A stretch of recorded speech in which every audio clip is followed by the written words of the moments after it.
Everyone. Thank you very much for joining the IASNM MISSI webinar series.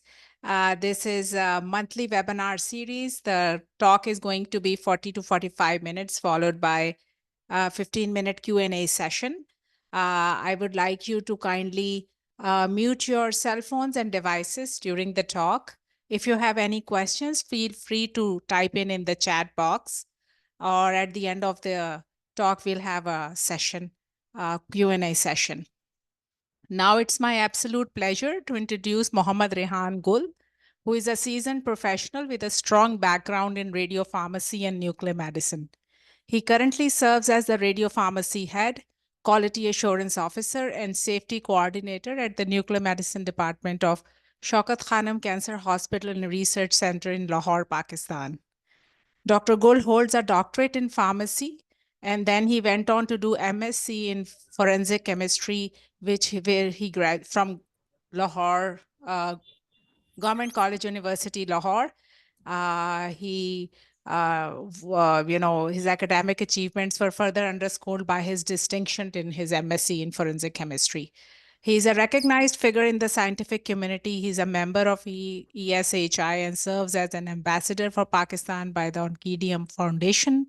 His significant contributions to the field of nanomedicine have earned him international recognition. He's one of the few Pakistani scientists who hold the US patent against their research in nanomedicine, and his US patent was quoted by HEC in June issue in 2017 and MIT Technology Review magazine in February of 2018. Dr. Gul is well published in nuclear medicine and theranostics in various PubMed index journals. Without further ado, Rehan Gul.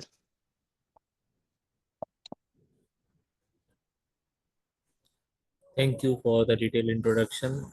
Hi, everyone. She has introduced me in the details, and I would like to start my presentation straight away by presenting the information about the SKMT Trust first, because many of you might not be aware about the Shaukat Khanum and its trust and all its activities across the Pakistan. So I will start my presentation from introduction about the trust. Yeah, Rehan, kindly please share your presentation. Yeah, I am sharing this. Thank you. I hope it's visible to all. Is it visible? Yes, We it can is. we can see it. Thank you. So this is a pictorial review of our three projects at Pakistan currently. Peshawar, this is on the left side.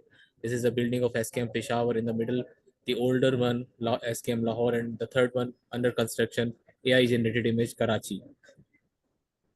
This is the inspiration behind this project. This is an old picture from the childhood of Imran Khan, the chairman board of governors, and the name of Shaukat Khanum, that is her mother name, and she suffered from the cancer in 1985.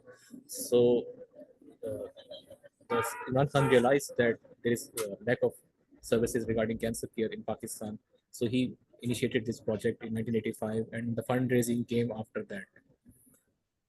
So in Pakistan, this according to the cancer registry, there are 1,80,000 cases registered per year and 90,000 deaths approximately per year from the cancer. And this is the timeline and the history regarding Shaukat Khanum Trust. In 1985, Shaukat Khanum suffered from cancer, and in 1988, the fundraising began across the globe. In 1991, the construction started and it completed in 1994, and it got inaugurated in 1994, and then in the 2015, SKM Peshawar was inaugurated, and it's running functionally. And this is the mission statement of SKM. They provide the care to the patient irrespective of their ability to pay, and full facilities are available. Our core values: access to the clinical pathways, clinical facilities, hotel services, and holistic care. They have a schooling program for cancer patients. This is the uh, pictorial review of the map. We have two running projects at SKM Peshawar and Lahore, and one under construction in Karachi, three diagnostic centers, four walk-in clinics, and 175 laboratories. across the Pakistan. In the SKM Lahore, we have 7 linear accelerator, 4 digital PET mammography system, 3 PET CT scanners, including our full-fledged cyclotron, 4 SPECT CT gamma cameras, angiography suite, 3 CT simulators, 20 ultrasound machines, 5 CT scanners, and 5 MRI scanners. Currently, these are the numbers, cumulative numbers for SKM Peshawar and Lahore. I have divided these services into two clinical services and support services. In the clinical services, they have medical oncology, ped oncology, and clinical and the support services are also present. And aggregate 33 departments are working in congregation. Our hospital schooling program in it 770 children have graduated since 2015. This is the picture of Musafir Khana, where the cost of living is free, the food is provided free of cost, and the travel costing is also paid to the patients. This is about the JCIA enterprise-wide accreditation. We have Lahore, Karachi, and Peshawar accredited by JCIA. We have also certification from ASCO COPI. Our pharmacy resident program is certified by ESHP, and we are CAP accredited recently. In the research department, we have 3 clinical research wings: Cancer Registry Center, Clinical Data Management, Clinical Research Office, Basic Science Research Laboratory. This is the research output from 2015 and onwards. We have 1,700 publications in PubMed index journals. And our pioneer in establishing the cancer registry in the Punjab and KPK region. This was so huge database is maintained, and also this is quoted by WHO. Basic sciences research are on breast, colorectal, brain, pancreatic, oral, and cancer proteomics or genetics, CRRNN, and pathology is next year. And 25% are paying and 75% are on financial support. So these are the live examples who have been treated from the cancer. In 2023, these are the numbers which have the new registration, OPD visits, chemotherapies, radiotherapy 80,000 sessions, surgical procedures 17,917, imaging studies close to 2,30,000, pathology testing and admission tests, admissions 15,600, and in total new registration 13,000 per year. Since 1994, its inception, $710 million have been spent for the free treatment of cancer patients. And this is the real image of our third SKM project in Karachi, and this is the largest one in Pakistan. It has 10 linacs, it has 47 examination rooms, it has chemo 68 beds. On the second floor, surgical oncology is present, inpatient beds 288, and on the sixth floor, they have classrooms and offices. If you compare Lahore and Karachi, we have 33 outpatient rooms in Lahore and 47 in Karachi, 200 beds in Lahore, 400 plus in Karachi, 32 chemotherapy beds, 5 linacs in Lahore and 10 in projected to be installed in Karachi, 9 OTs in Lahore and 16 to be or get functional in 2027 onwards. So this is a huge project in prospect. So for that, we would require a total amount of US $110 million. And all this is achieved by the donations from across the globe. And for 2024, our budgeted was expected $122 million. And the support is always needed from across the globe. And this is a huge cause. And each donation means life. This is a brief introduction about trust. And now coming to the topic. So these are the synonymous terms, very basic thing: nuclear pharmacy and radiopharmacy. The conventional pharmaceuticals are tagged with radioactive material, and these are used for therapy and diagnostic purpose. In Pakistan, how regulatory framework works: the PNRA is a central regulatory body, and this is regulated by IAEA. All standards and all policies are derived by IAEA, and PNRA is the authority which executes its all authorities in the local setup in Pakistan. In the NM licensing, what are the basic 5 things that we see: specific radiation, specific infrastructure design, which includes concrete, lead, boron installations; specific human resource, which means you have to have qualified NM physicians, radiochemists, nursing staff, physicists, and NM technologists. Then you have to have appropriate shielding. Then you have to have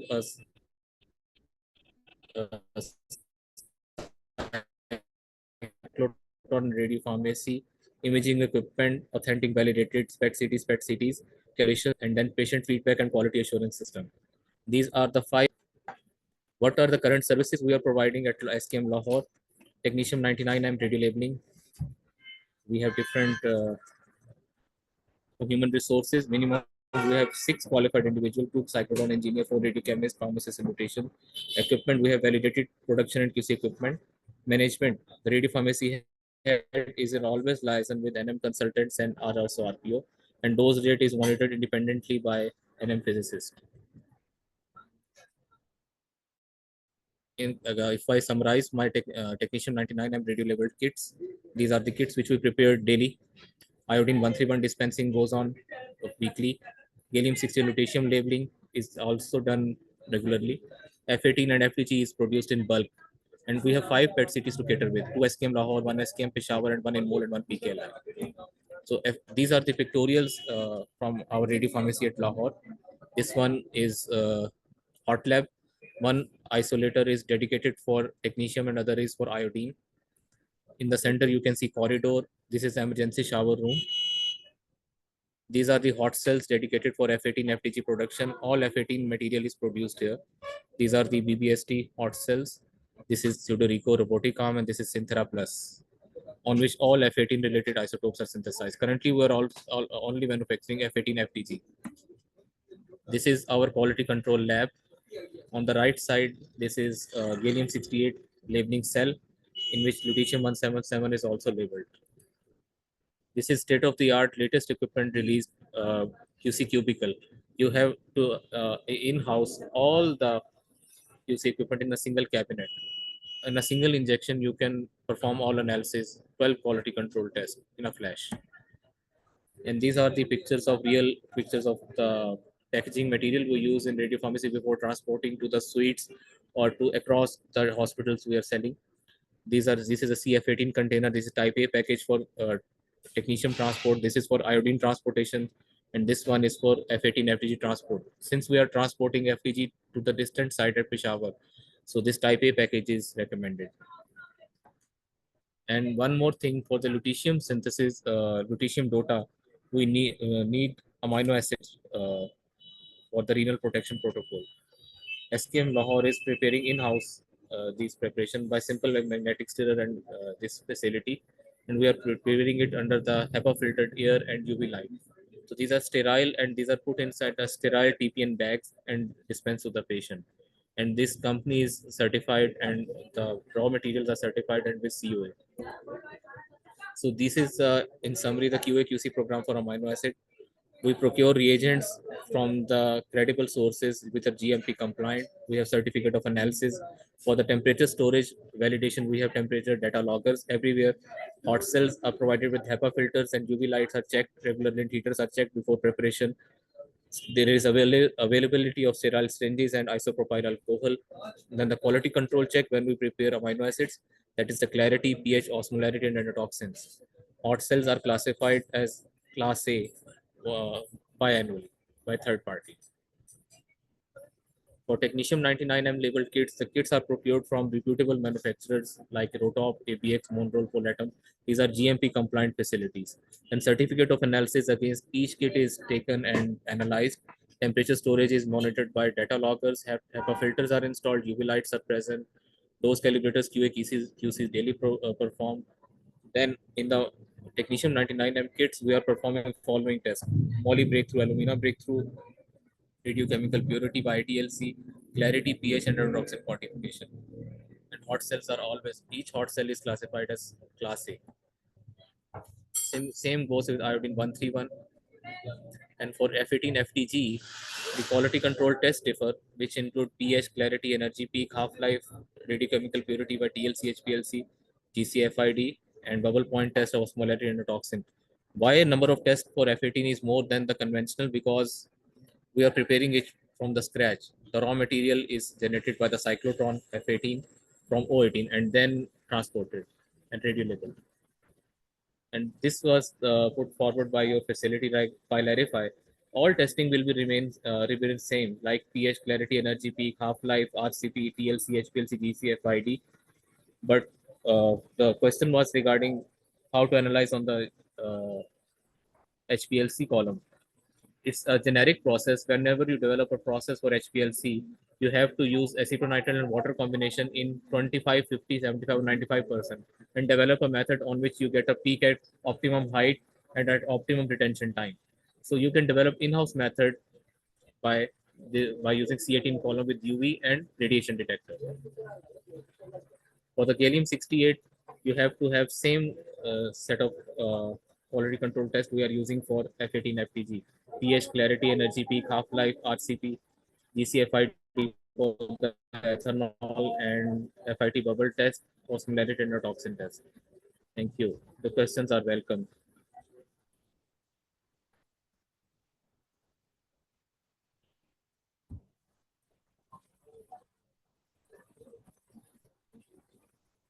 Thank you, Rehan, for your talk. I'll open the podium for questions.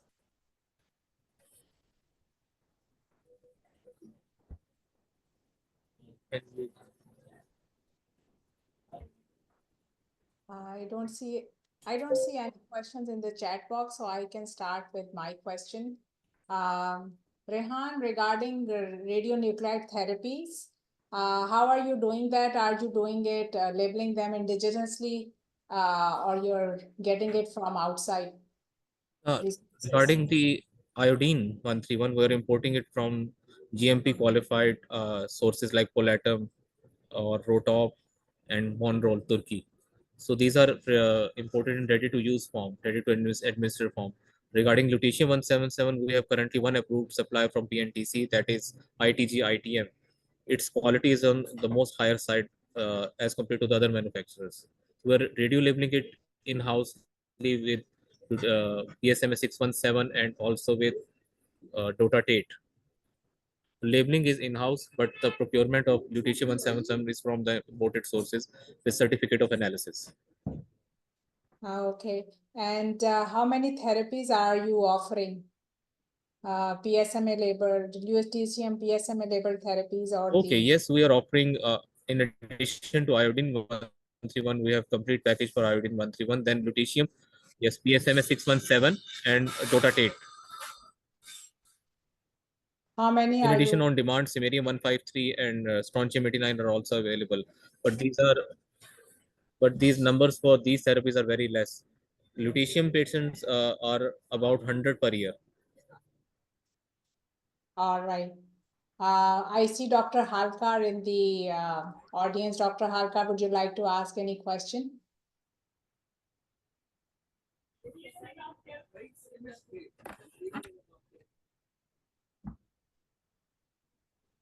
Dr. Halkar is on the mute. Sorry for that. Excellent talk and a good overview of the whole process in Shaukat Khanum. I wanted to know whether your lutetium patients get admitted or are they sent home the same day? They are I know sent it's the same day after 4 hours. The total admission time is 4 hours. 4 hours And after only. the release criteria is the exposure. The physicists take the exposure, and when it's in the national regulatory limits of releasing the patient, then the patient is released. But regarding how many days he can reside, if the retention is more, then he can reside for greater than 1 day or two. It depends upon patient to patient, but on the average, many of the patients are released on the same day. Maximum residence time is 4 hours. good to know. What about I-131 of more than 30 millicurie? Yeah, for admission patient, the residence time is about 2 days, depending Okay. upon the dose. If the dose is 200 MCI, then we expect the patient to live in the admission room for at least 2 days. And then it all depends upon the final release criteria, which is dependent upon the exposure coming out or the dose rate coming out of the patient. If it's in the normal regulatory limit, then we can release the patient, which is equivalent dose rate should be equivalent to less than 30 MCI dose, right? On which the admission is mandatory. So it is Yeah. comparable to the 30 MCI dose rate, then the patient is released uh, from the admission room.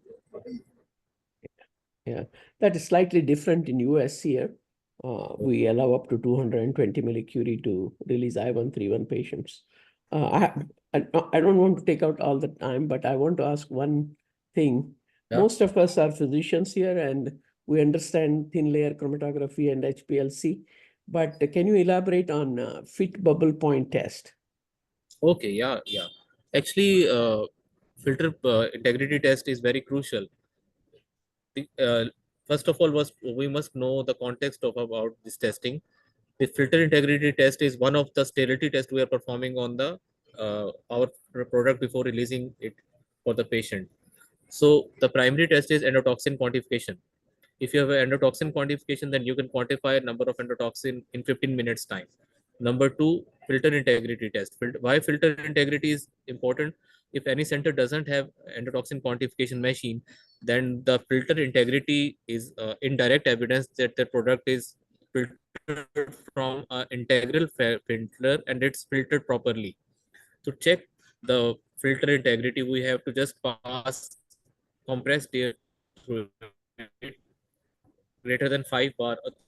The limit of air which can be passed without uh, the membrane is 5 bar or 7 bar. So you apply maximum pressure, it bursts. That indicates that not more than 5 bar was applied during the filtration process. Our filter was integral during the filtration process. That is indirect evidence that your product is sterile. And the third test, that is the results are received after 14 days. We send every vial for pathology testing, complete microbiological report, including fungi, algae, and gram positive and gram negative bacteria. So these three must be present for the sterility testing. Rehan, it's Samay here.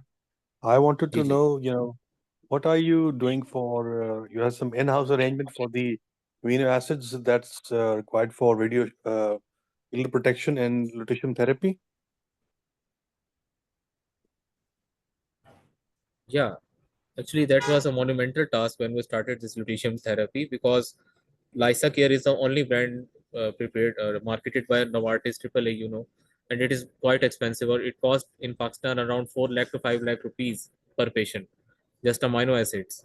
So we procured it from the GMP compliant uh, facility, which was a tough task because no commercial manufacturer is manufacturing it from the reagent side. We have procured reagent from Sigma Aldrich, the ones that can be used on human use. So these are categorization of the chemicals, but some chemicals can only be used in lab, some can be used on animals, some can be used on humans. So pharmaceutical grade chemicals were procured, and these were synthesized in house by simply dissolving in normal saline. And 100 ml normal saline is taken, and 25 gram of amino acid is taken and dissolved in the magnetic stirrer, as I've shown in my slide, in the sterile environment, in the HEPA filtered air, and in the UV light. So these are then filled aseptically into the TPN bag and dispensed for the patient. And this is saving cost around, you can say, it costs maximum 3 to 4,000 rupees, Pak rupees, whereas the commercial one is costing 4 to 5 lakh per patient. So this is a huge cost saving to our end. And we have to date successfully administered 150 patients of Dotatate. This is done within the radiopharmacy area or the central pharmacy? No, we hospital? have much better equipment available from the main pharmacy. We are doing it inside the HEPA filtered air by a vertical flow hood. Right. So air is HEPA filtered and also UV light is present. So we are monitoring it more closely than the main pharmacy because we have in-house checking equipment for the air and also the UV light. Within the radiopharmacy. Yeah. We have Right. on our own QC procedure. Right. Okay. Thank you. Thank Yeah, you. hi. I have You're a welcome. hello. Yes, we can hear you. Who is this? Hello. Yeah, this is Dr. Irfan Shafiq. I'm in Maryland here. Is it Rehan? Great talk. I missed some of your initial talk, but wonderful talk. Just a question: is it only offered in Shaukat Khanum, or is it being offered in other cities and other places also? Any other center which is doing in Islamabad or somewhere else? Regarding lutetium therapy, you are asking? Yeah. Okay. The Noori is also doing that in Islamabad. Kiran has also just started that lutetium therapy. SIUT is not doing that. So 3 centers in Pakistan are currently doing that. And In Mol, in Mol in yeah, Lahore, yeah. I forgot to say. they are the In Mol was largest. a pioneer in that.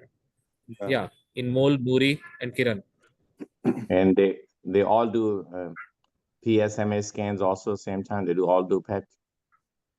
Yeah, yeah. They have PET CTs too. Oh, okay, wonderful, great. Thank you so much. Rehan, what's the cost of a lutetium-based dotatate therapy or lutetium-based PSMA therapy? How much is the cost for each dose? Okay, that varies each year because the CPTs are revised each year. Currently, the in Pak rupees that is costing around 14 lakh rupees per cycle. Per injection. Yes, per dose you can say 200 MCI. And how many of your patients are getting it for free? A rough Actually, ballpark. we have an approved quota from Pharmacy and Therapeutic Committee and also the Budget Committee. Recently, we have approved 20 cycles for the patients. Those 20 patients in the year will be treated free of cost Okay, that's good to know. on the quota based. And thank you very much. I have a question. This is David Schuster. Very interesting. Is there any thoughts of doing alpha therapies in the future, or are there any plans? Yeah. Or anything like that? The radio labeling module, which is used for the lutetium 177, can also be used for the alpha therapies. So our protocol would remain same synthesis protocol. Just we have to import an FDA approved therapy from somewhere. AAA is manufacturing that, but FDA approval is awaited. Then we might switch towards that. Great. Thank you very much. And Rehan, I think at a few of the government sector atomic energy commissions, like in MOLD, which is in Lahore, they are offering alpha-based therapies. How are they doing it? Maybe Dr. Hamayu might know. Is it under IAE, some kind of a research program? Yes, I can give some input on that. I worked in Yeah, sure. time. What actually happens is that at the moment, alpha therapies and even these lutetium came first to the Inmol Hospital in Lahore, but it's a commissioned hospital because it was part of an IAE project. So they were, that's how we started earlier. In Shaukat Khanum, the situation is they have to work out. They only offer it when they can actually give it free to the patients, indigenous patients as well. So it was a more complex process to do the costing and everything. But even in case of Alpha, I think I'm not sure whether they've done a therapy, but they were working on it. So Enmol is the first place for IAES as a center which could get these things. And then later on, they can move on to other areas. And at SKM, it has to be FDA approved and all sorts of varieties are Then before that. FDA approved. And number two, then PNTC has to approve. And number three, the cost is also very important. Yeah, exactly. And because there's a lot of other stuff going around in oncology care, that has to be kept. But overall, it's a good, once like Shaukat Khanum was the first place to have the first PET CT center in 2009, 2010. Since then, now Enmol was the second one in Lahore. Now there are PET scanners in about 5 in Karachi, 3 in Lahore, 1 in Islamabad, 1 in Rawalpindi, 1 in Peshawar, and at least 4 or 5 are coming up within the next 2 to 3 years. So I remember in 2018 when Professor Alawi was in Lahore for the Shaukat Khanum Symposium. At that time we had 9, and he's wished that, I want to come back and you should have like 25 scanners. So we are getting there. Interesting. Are these any privately owned ones, or they're all under government? In Karachi, a couple of ones are privately owned. Shaukat Khanum itself is it's an NGO. So it was the Shaukat Khanum got it first. AKU is private. In the government sector, in Mol and the atomic energy centers in Peshawar, Karachi, and one is in the armed forces. So it's a good mix now. So it's public and private sector across, and it's a vertical country. So from Karachi to Peshawar, it's available. SKM was the first one to have it in Lahore, and then early on, around 2014, we were the first ones to start it in Karachi. We used to airlift FTG daily from Lahore to Karachi at that time. But later on, then another private center came up in Karachi. Similarly, SKM was the first one to have it in Peshawar. And from Lahore to Peshawar, the dose can travel daily on, on the road because there are motorways there. Yeah. So I think initial was difficult. Now it's catching up. It's coming up in quite a few other cities, and the public and private sector both are investing in it. Excellent. I have a couple of questions. Jyotsna, Do you do? introduce yourself too. Yeah, I'm Jyotsna from Hyderabad, India. So I'm a nuclear medicine physician.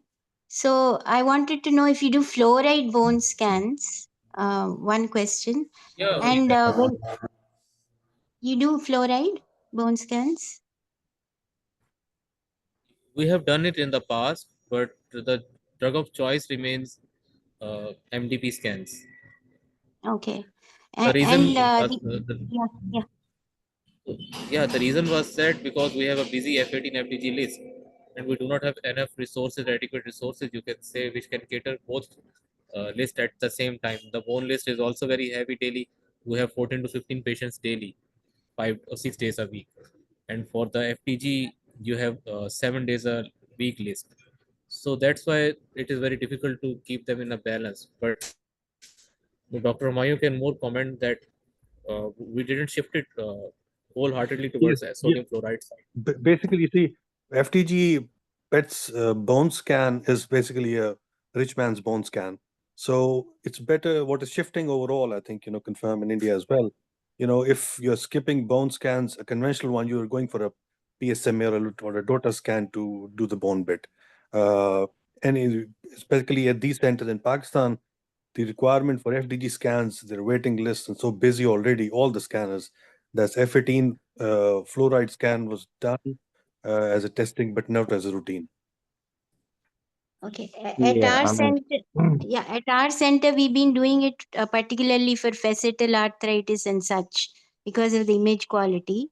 But Oh, as that's you great. said, we mostly do PSMA and maybe in infective osteomyelitis and things like that, we do fluoride MDP too, of course, with flow and pool. And Yeah. I had another question. When you report in Pakistan, do you have a radiologist also report with you, or you report the CT part? The nuclear medicine physician reports the CT and the PET both. How does Yeah. it go? Yeah, it's a dual system. Right from the beginning, that's how it was set. So each report is read by a nuclear physician and a radiologist all the time. So it doesn't say that who reads it first. It's randomly. If a nuclear physician is reported, drafted it for the first read, then there's a radiology team at the other end, or the other way around. So it's a good mix, and that makes the training process very good. I mean, I was there in the initial time. I was trained here in London at guys in St. Thomas's at that time. They had a similar system, a pool of nuclear physicians and radiologists Yeah, doing it. So so it's, yeah, do it's quite helpful. so do yeah. you, Hermione, do you make it one report or is it two separate reports? It's a one report.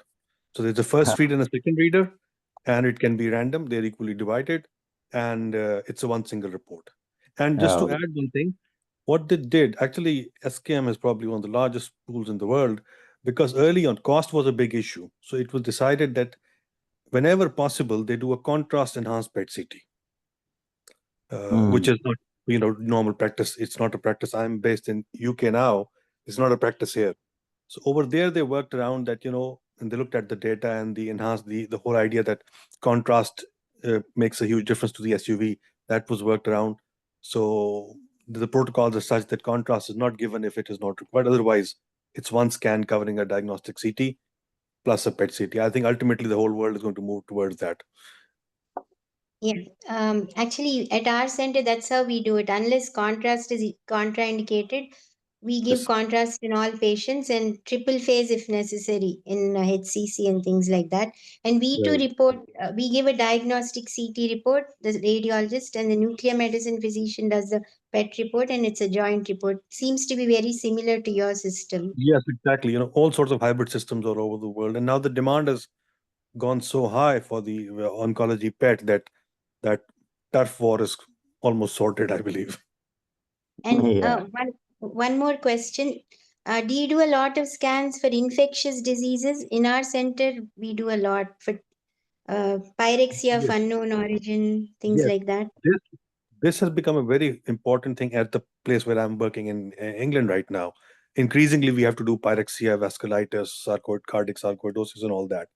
In SKM Lahore, as far as I understand, is the number has risen. I mean, I left it like 4 years ago. The referral has increased, but it's still not got the level as I can see in England already, because over there the oncology load is good pretty high. But definitely, this is the rising chunk. Initially, it used to be less than 10% of the non-oncology. Uh, Very few centers do cardiology, very few centers do brain, but now and this has actually put a very interesting challenge, which I think I would like other people to comment on that. That in Canterbury here, our scanner is based in William Harvey. The whole department is not set up to receive acute patients on beds on daily basis. But when you get patients from ICU and other places for pyrexia and all these things, I was discussing with my colleagues, saying we need to redefine the PET centers. Now we have to be ready to accommodate patients coming on beds and getting acute scans for infection and other things, because oncology patients are otherwise stable. I would like to have input from other people on this. Yeah. I can tell you that we do such patient scans for such patients on a regular basis. Very often, very sick patients come to us, and we kind of help them finding the diagnosis. So it's become very common. When I started working here, it was mostly cancer, but now at least 1/3 of our patients come with these kind of problems, and several of them usually are sick actually. And Exactly. I find scanning patients for infectious diseases is very rewarding actually, because we tend to find, especially with tuberculosis being so common in India, it's Yes. very useful. We've done scans to look at response to therapy also for TB. So I think it's a very Absolutely. interesting field actually. I'm very interested in that aspect. Absolutely. Yeah, I think here in States we have mostly. I mean, I was at Hopkins before, but now I do outpatient mostly. So we mostly do oncology head, but now in outpatient, I'm on outpatient side. So we start seeing also infectious patients, but not as common as mainly the whole grill is about oncology patients. But yeah, we started giving an outpatient also, but inpatient they use a lot PET Yes. for Yeah. infectious. This is Amol. That's great. Um, I'd like to chime in about our stuff. So, Rehan, good talk. We appreciate you giving this talk, and also good feedback from UK and even Maryland. So we at Emory, I mean, most centers in the US are outpatient geared, but there are several that started as hospital centers. And so hospital centered patients do have to, or centers, PET centers do have to gear towards inpatients. And you do need a setup, although we don't have a dedicated slot for them because, of reimbursement issues in the US. We still accommodate them in a good number of in a reasonable amount of time, not urgent. So we don't believe anything is acute as really in emergency radiology kind of a thing. But we do accommodate them in a couple of days, and we have a process. In my prior life in Louisiana, we were also accommodating inpatient, and we also had a setup with anesthesia to give sedation for some patients who required it, especially pediatric patients who required sedation. And so you need to have the right setup. Unfortunately, depending on how big your scanner suite is, you may not have the resources for suction and oxygen and wall oxygen and those kinds of things.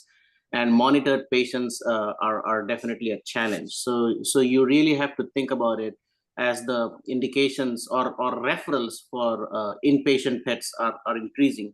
And sometimes they're not inpatient for fever of unknown origin. They may be inpatient for SVC syndrome with lymphoma Yes. and PET scan before they want to start the therapy and so on and so forth. Yes. So Yes. there are a wide variety of indications, and for future PET center plannings, especially since Pakistan is in development phase and growing, you need to think about these things as you build your new centers, where you kind of, sometimes it's small things like the stretcher does not get inside the door of the scanner. Exactly. Planner Exactly. are not talking to the physicians and technology, especially the technology. Technologists need to be involved in the planning process, because we've had to tear down doors because the architects did not talk to us, kind of a thing. So the problems are similar all over the globe. Yes, problems are similar all over the globe. So I was curious about one thing, a couple of things actually. You keep on mentioning FDA. Is that the US FDA or is that a separate Pakistani FDA? No, that's the US FDA. You see, Shaukat Khanum is a JCI accredited hospital. So that's why, approvals, basically the whole world waits for FDA approvals. Rarely, like they had in Technigas, which was being used by the rest of the world, and FDA last one to approve. Other than that, most things, when they are FDA approved, they're used all over the world. So that's why when you mention FDA, we talk about the US FDA. Okay. So I heard that the first PET CT in Pakistan came in 2009. That's pretty late to the game. Is there any PET there at all? Sorry? Does Pakistan have any PET MR? No, at the moment, yes. Firstly, you were right. At 2009, it came in late because it came in SCAM at that time. And PET MR at the moment, it's planned for the SCAM Karachi and another expansion for SCAM Lahore. So it's already in the program. And since Karachi building is coming up, so it already has a space and all. It is all set for a first PET MR in Karachi. That's how we're looking at things now. That's a whole new ball game. So currently at our center, the PET CT report is a single report. We don't have two people reporting it, just the nuclear medicine people, and some of them are dual boarded, some of them are just nukes boarded. They report the CT portions as well, but majority of our CTs are not contrast.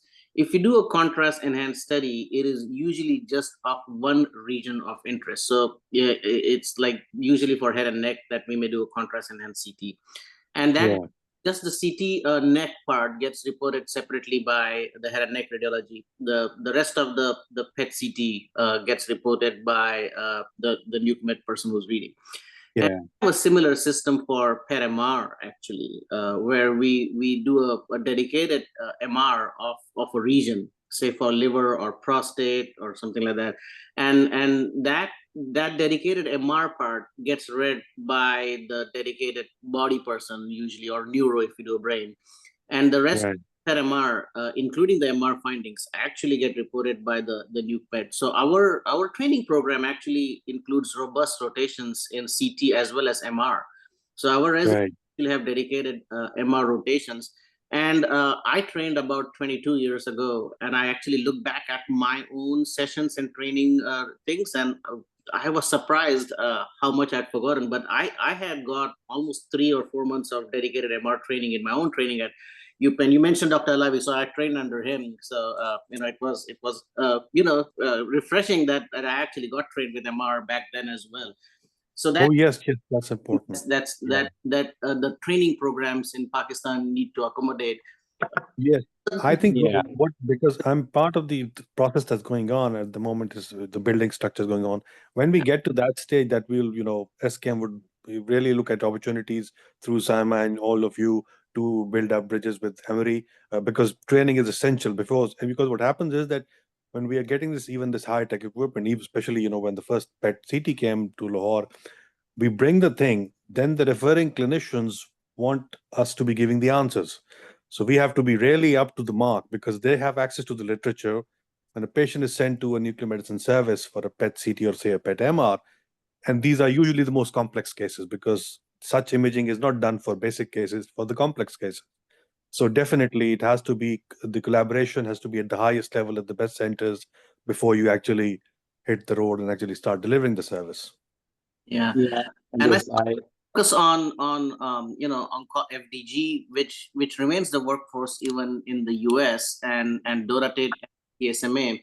But are you guys doing cardiac PET and brain PET, especially for dementia? Because I think I was at least we're definitely in the US. Dementia is almost in epidemic. I mean, there's millions of patients with dementia, and we are booked out for amyloid brain imaging for 6 to 8 months because of scanner issues and availability of the tracer, so on and so forth. But even in India, there are millions of patients that are being diagnosed, and they say it's just the tip of the iceberg. And Absolutely. this pretty, and so I'm pretty sure, I mean, we share a heritage, so Pakistan probably has a similar number of undiagnosed Alzheimer's disease patients. And I was curious, what's your access to tracers like amyloid or tau, or are you doing FDG for brain or something like that? I'm actually helping NIMHANS in Bangalore, the National Institute of Mental Sciences and Health Sciences, Neurosciences there, to develop their own. They have a PET MR and their cyclotron setup as well. So I'm just curious what your plans are for brain imaging. At the moment, I mean, when we bought the last scanner, especially the ones which came to SKM and the other scanners in Karachi and Islam as well, they're all geared up. They have the softwares, everything. But it's about the human resource to train people to do it, and then to have the time space to do those non-oncological scans, especially brain, especially to start off the effort. It has been talked about a couple of times, but at the moment, there's no particular center which is sort of doing those brain scans specifically because of time and logistic issue and human resource. Train people to actually do the scans and then interpret them and then take it to the multidisciplinary teams. That is still lacking. And you're right, the demography and the background would be quite similar to northern India. So with the data that we get from northern India, we can easily reciprocate that these would be the numbers in in Pakistan. So, but these are the areas. Actually, we are looking forward that more people will be trained in the market.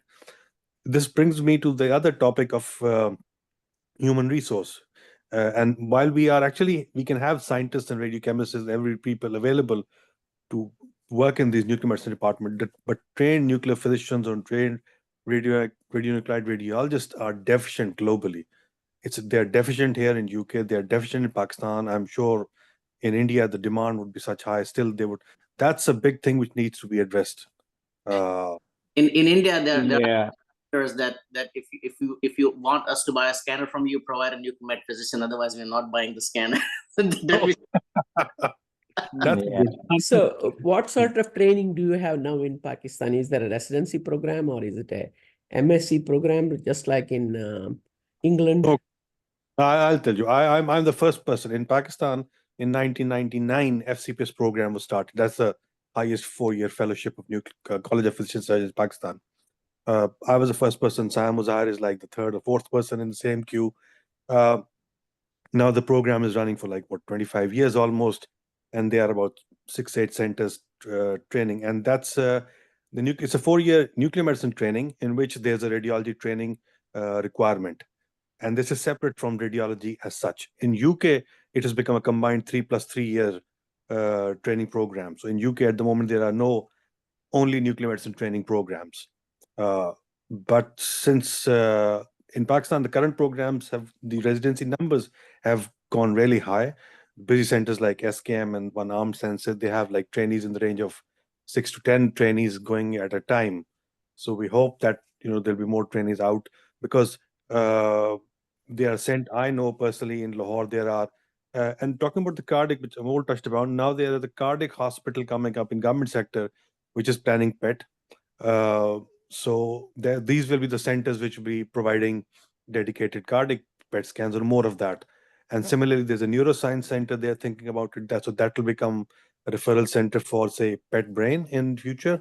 And we'll hope that we'll have absolutely well-trained people by that time.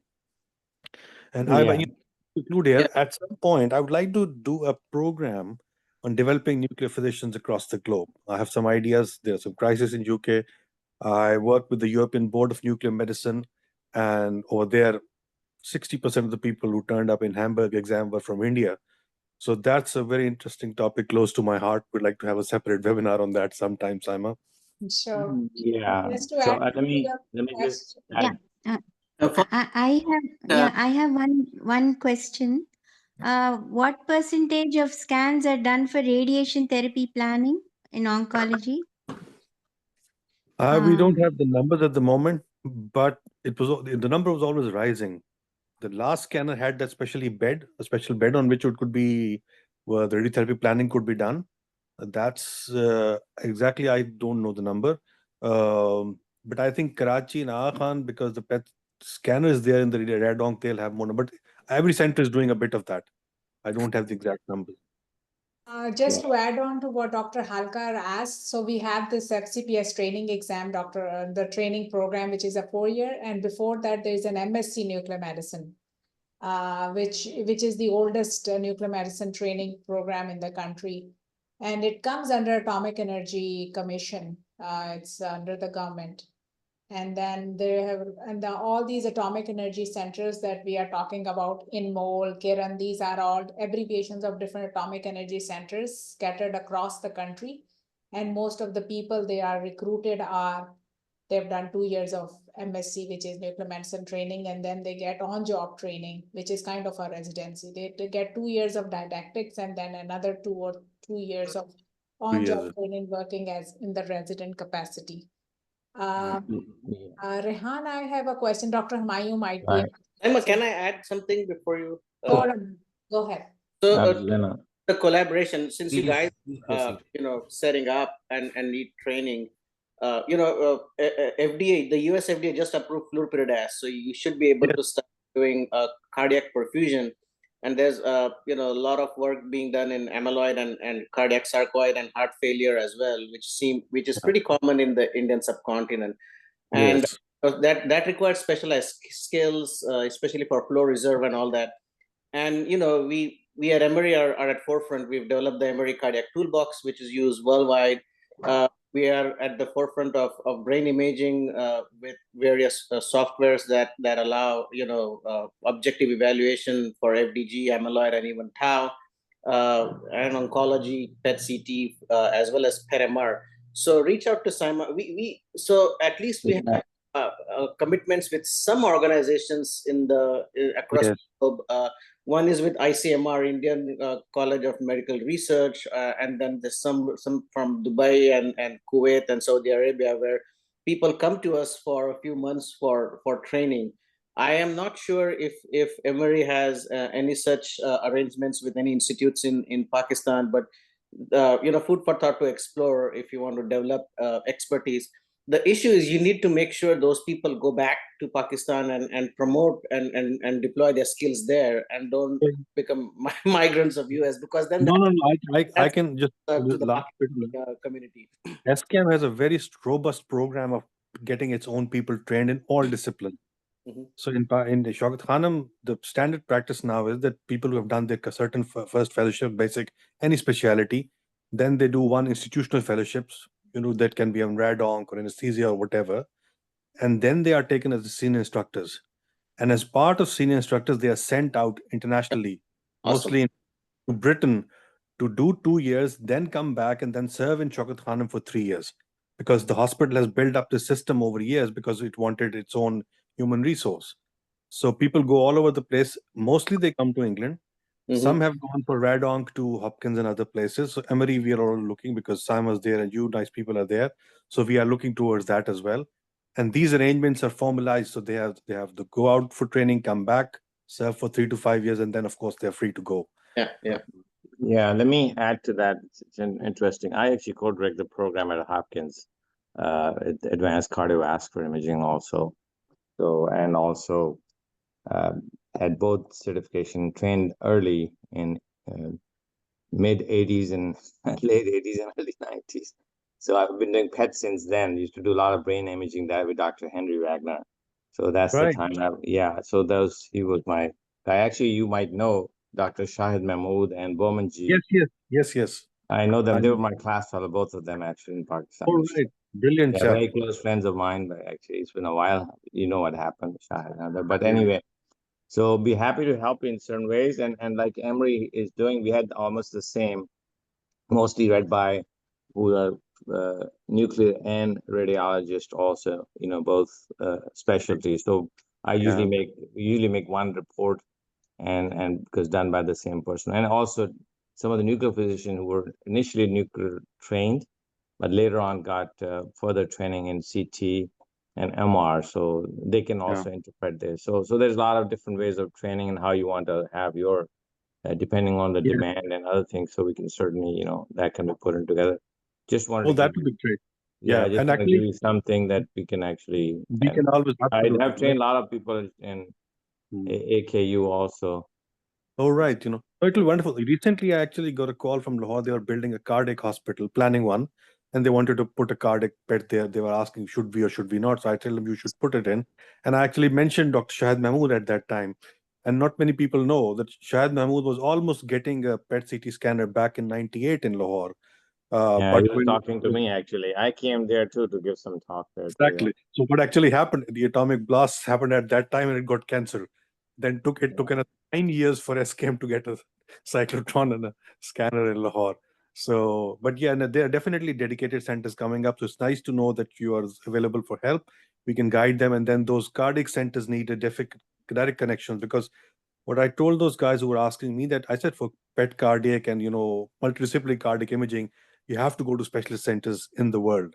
That's how these cardiac imaging people are trained. This is a little different from run-of-the-mill oncology training Yeah, for Yeah. imaging. Protected, like in India, nuclear cardiology is kind of protected, and only even in nuclear medicine, only dedicated nuclear cardiology people can do it. Yes. Not everybody can do it. Is the situation same in Pakistan? In Pakistan, actually, the most advanced cardiac center is in Karachi, is NICVD. And there's a Dr. Sabah, I haven't had a chance to meet her. She's a US trained cardiologist in cardiac imaging, and she's running a good fellowship in Karachi. And of course, Karachi is the largest city, so there's a lot of scope there. They do not have cardiac PET. Maybe they're getting some cardiac PETs done at the AKU center in Karachi. I'm not sure about. But unless a cardiology center gets its own PET, but then, oh, you're right. We are planning to get one here in England where I work. And the idea is that when we get a cardiac PET service, we'll have the cardiologist with us right from the beginning. That will be a different form of setup as compared to what we have with the oncology. So the issue with cardiac PET is not just cardiologists. It involves a lot of physics and camera QC and QA, especially if you want to do flow reserve, which is kind of important.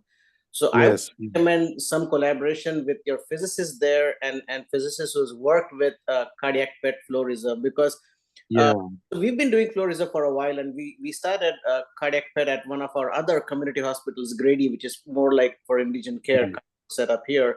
And it is very involved. So don't just go by cardiologists. Make sure the techs and the physicists are involved in the process of training. Everybody's okay. That's sure. Because the person I was talking to on telephone, he said, "Who's going to get the people?" I said, "Well, as you said earlier, when you get the equipment, everything has to be built into that package, training the people, the scientists, the engineers, and everybody on that." And you're right, QC is critical, because you can with the pool QC, you can make a normal scan and abnormal scan. So personnel are very important. They're fully trained personnel in that. I'll read Dr. Halkar's comment, which is, I think, sums up the whole thing. He said, nuclear medicine is a teamwork. Training of physicists and radiopharmacists is important. Horizontal training for PhD in physics and pharmacy is very much needed. Oh, yes. Absolutely. Absolutely. So we're going to have another webinar on global human resource in nuclear medicine. I'm doing some work on that, and we'll all get together for that. Thank you so much. It was great that now a lot of things has been done in Pakistan. I was surprised, and they have asked many years ago, and still people are asking. But I'm glad you spoke on that topic also. We can always talk later because we don't want to hold everybody, but it was wonderful. Thank you so much. Thank you. I can send you some my contact if you need in case. Sure. I'll definitely get in touch. Thank you. And I'm going to log off as well. Simon knows how to reach me. So, feel free to reach out. Thank you, Amol. Thank you very much. Thank you, everyone. Thank you, Rehan, for an excellent talk. Good discussion. Sorry, I lost the connection in the last. Thank you. No worries. Thank you all. And Thank enjoy the rest of your weekend. Take care. Thanks. Take care. Same here. Thank you.